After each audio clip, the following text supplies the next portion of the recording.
दिले बा।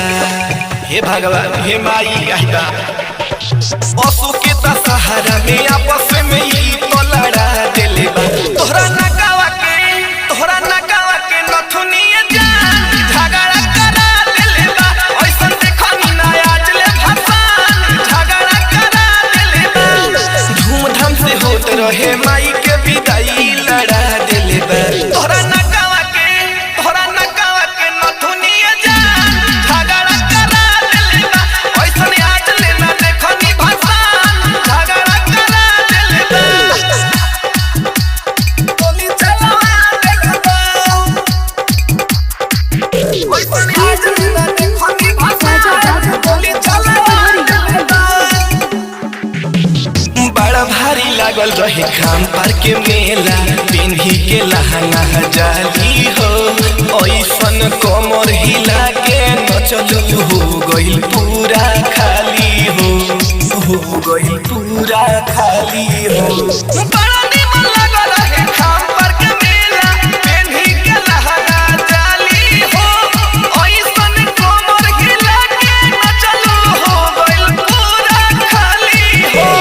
मेला में के ठेला पर के सगरो जिलेबी हेरा गइल बा। मेला में के ठेला पर के सगरो जिलेबी हेरा गइल बा। तोहरा नकावा के नथुनिया जान झगड़ा करा दिले बा। ऐसन आज ले ना देखनी भसान गोली चलावा दिले बा। गोली चलावा दिले बा।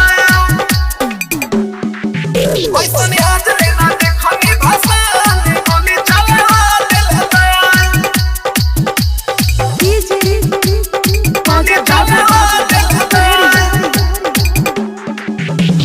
पंकज लाल के इहे रहे सपना नाचे जे तूहे आई हो।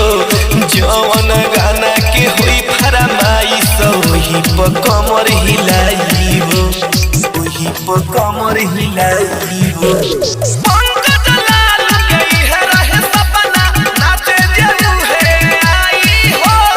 जवन गाना के होई फरमाइश वही पर कमर हिलाई हो। परदीप बागी कहे पिंटू के मनावा हेरा गइल बा। परदीप बागी कहे